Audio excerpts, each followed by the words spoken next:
ఆ పెద్దలందరికీ శిరస్సు వంచి నమస్కరించి పాదములు పట్టి నమస్కరించారు.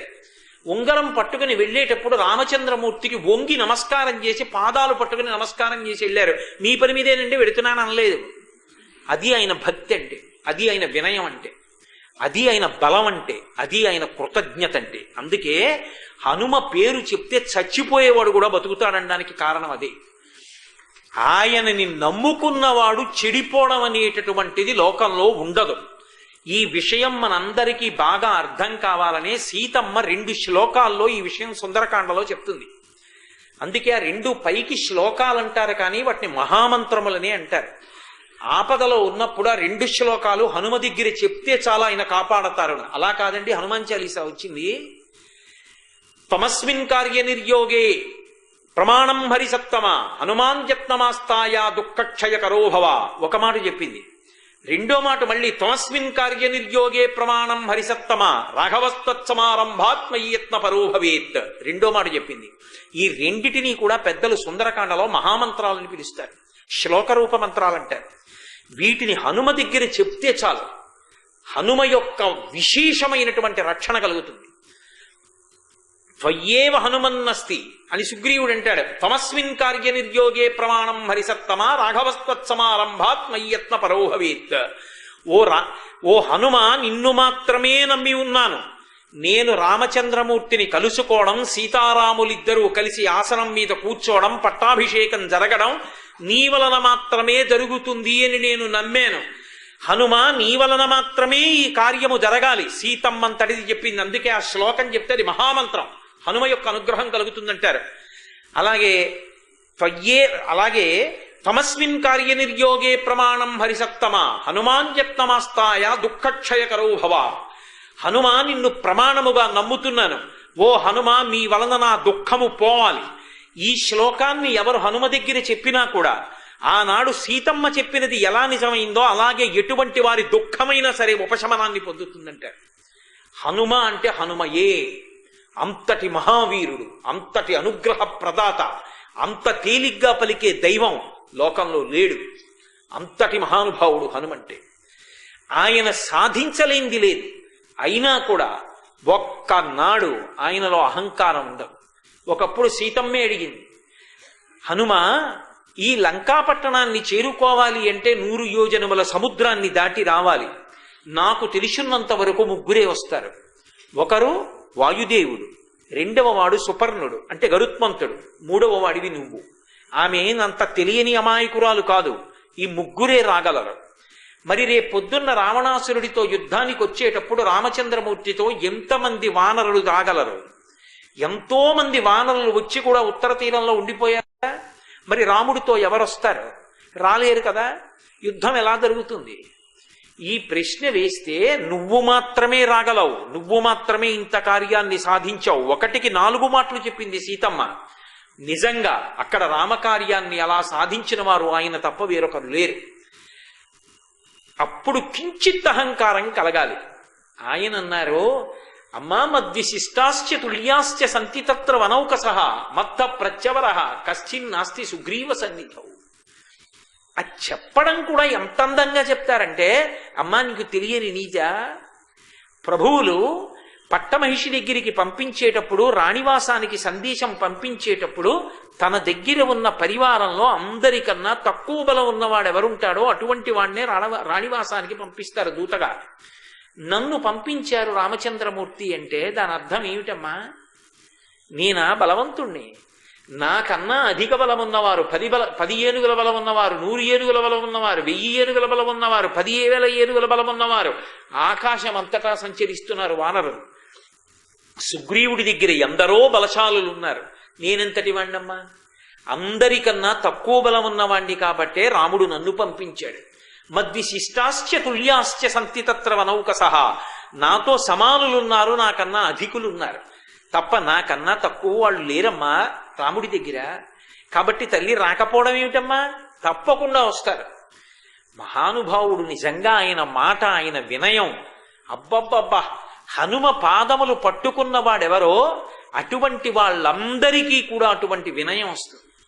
ఆ వినయం గొప్ప శోభస్కరమైనటువంటి భూషణం. ఆ వినయం లేనప్పుడు, అహంకారం పెచ్చరిల్లిపోయినప్పుడు ఎన్ని సుగుణములు ఉండనివ్వండి, అవి ఏవీ కూడా పనికిరావు. శ్మశానంలో కట్టిన భవనంలా ఉంటుంది. ఎవరు పెడతారు దాని దగ్గరికి?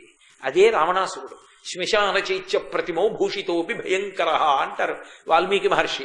శ్మశానంలో కట్టిన గొప్ప ప్రాసాదం ఎంత గొప్పదైతే కావచ్చు, ఎవరు వీళ్ళు అందులో ఉంటారే, ఎవరు పడుకుంటారు అందులో. ఎన్ని గుణములు ఉన్నా అహంకారగ్రస్తమైనటువంటి జీవితం 10 మందికి పనికొచ్చేది కాదు. వినయం ఎక్కడుంటుందో అక్కడ లోకానికి పనికొస్తారు. ఆ వినయానికి రాశీభూతమైన వ్యక్తి, ఆ వినయానికి పరాకాష్ఠ, ఆయన పాదములు పట్టుకుంటే వినయం ఇవ్వగలిగినటువంటి వారు స్వామి హనుమ. ఆయన బుద్ధి వైభవం అంటారా, అసలు పరమాద్భుతం. అందుకు కదూ ఆయన గురించి చెప్తూ మనోజవం మరుతతుల్య వేగం జితేంద్రియం బుద్ధిమతాం వరిష్టం.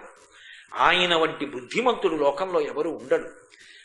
ఎంత కీలకమైన సన్నివేశం కానివ్వండి, ఆయన విచారణ చేసేటటువంటి తీరు పరిశీలనం చేస్తే అబ్బా ఏమి అద్భుతమైనటువంటి బుద్ధిరాయింది అనిపిస్తుంది. అంత గొప్ప ఆలోచన చేస్తారు. ఆలోచన వెంటనే దానికి పరిష్కారం.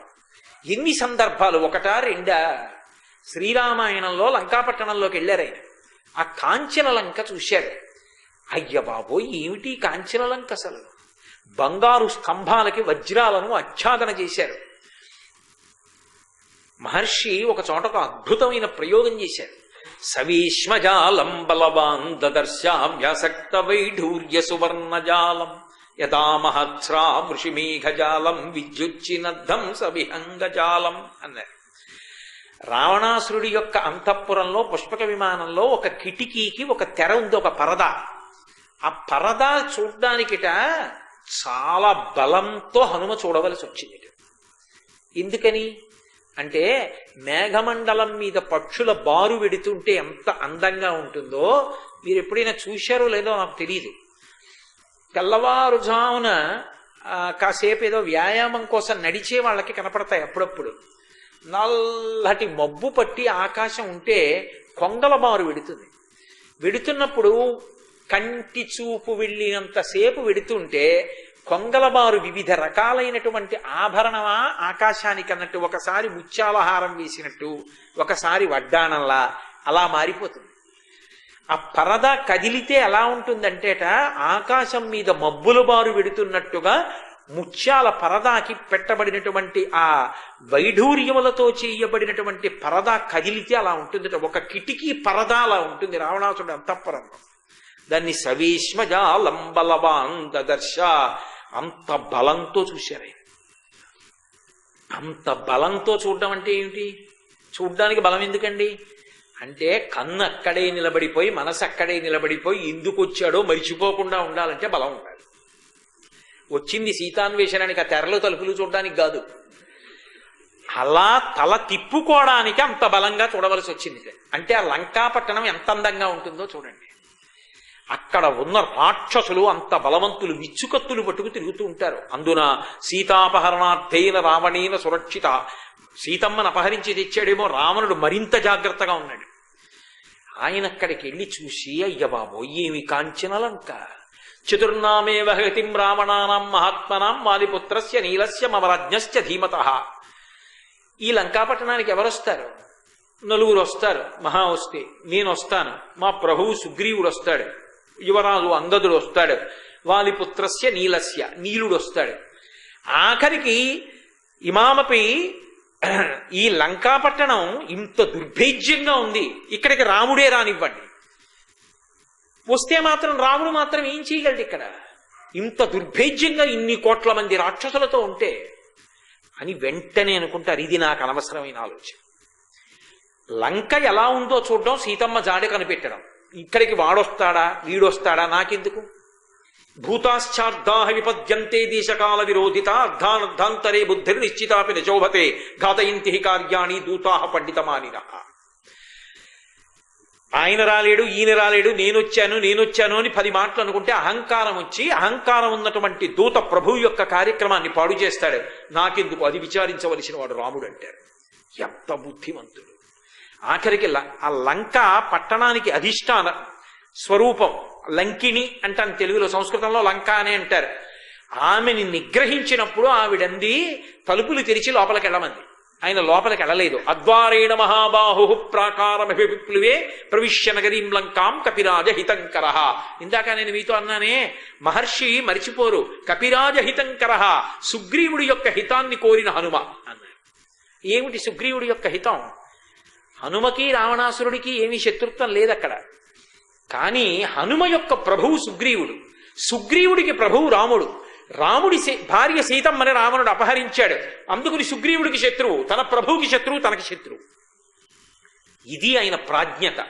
కాబట్టి శత్రువు యొక్క ఇంట్లోకి వెళ్ళేటప్పుడు, శత్రుపురంలోకి వెళ్ళేటప్పుడు రాజద్వారంలోంచి వెళ్ళకూడదు. దేవాలయంలోకి మిత్రుడింట్లోకి వెళ్ళేటప్పుడు వెనక నుంచి వెళ్ళకూడదు. వీధిలోంచే వెళ్ళాలి. రాజద్వారే రాజగృహే. వెనక నుంచి వచ్చాడు అంటే శత్రువుని గుర్తు. అందుకని రాజద్వారం లంక తెరిచినా ఆయన లోపలికి అలా వెళ్ళలేదు. వెళ్లకుండా అద్వారేణ మహాబాహు ప్రాకారమభిపుప్లువే, ఆ పైనుంచి ప్రాకారం నుంచి దూకి లోపలికి వచ్చారు. దూకి లోపలికి వచ్చేటప్పుడు కూడా కుడికాలు ముందు పెట్టలేదు. చక్రేణ పాదం తవ్యంచా శత్రువునాం సతుమూర్ధని, ఎడంకాలు పెట్టి దిగారు లంకాపట్టణంలోకి. ఎందుకని? కపిరాజహితంకర, సుగ్రీవుడికి శత్రువు రావణాసురుడు కాబట్టి తనకి శత్రువు. ఎడమ పాదం పెట్టి లోపలికి వెళ్ళారు అంటే శత్రువు యొక్క తల మీద పాదం మోపినట్టు, దానివల్ల మొదటి విజయాన్ని సాధించినట్టు. తనకి అనుకూలమైంది వాతావరణం అని గుర్తు. ప్రయాణానికి వెళ్ళినా, గృహప్రవేశం చేసినా, వివాహానికి వెళ్ళినా కుడికాలు ముందు పెట్టి బయలుదేరాలి. శత్రుపురంలోకి వెడుతున్నప్పుడు ఎడమకాలు ముందు పెట్టి లోపలికి వెళ్ళాలి. అందుకని ఎడమకాలు ముందు లంకాపట్టణంలో పెట్టి దిగారు. ప్రతి చోట ఎంత నీతి పాటిస్తారో, ఎంత ఆలోచన చేస్తారో. ఆయన ఆలోచన చేసినప్పుడు వచ్చేటటువంటి ఒక్కొక్క మాట అసలు నిజంగా ఎర్రసిరాతో వ్రాసుకుని ఇంట్లో పెట్టుకోవాలి. నిజంగా శ్రీరామాయణంలో ఆయన ఒక మాట అంటారు. ఏదో ఒకసారి పరీక్షలో కొద్దిగా తక్కువ మార్కులు వచ్చాయి. కొద్దిగా తక్కువ మార్కులు వచ్చినంత మాత్రాన పోయినట్టే.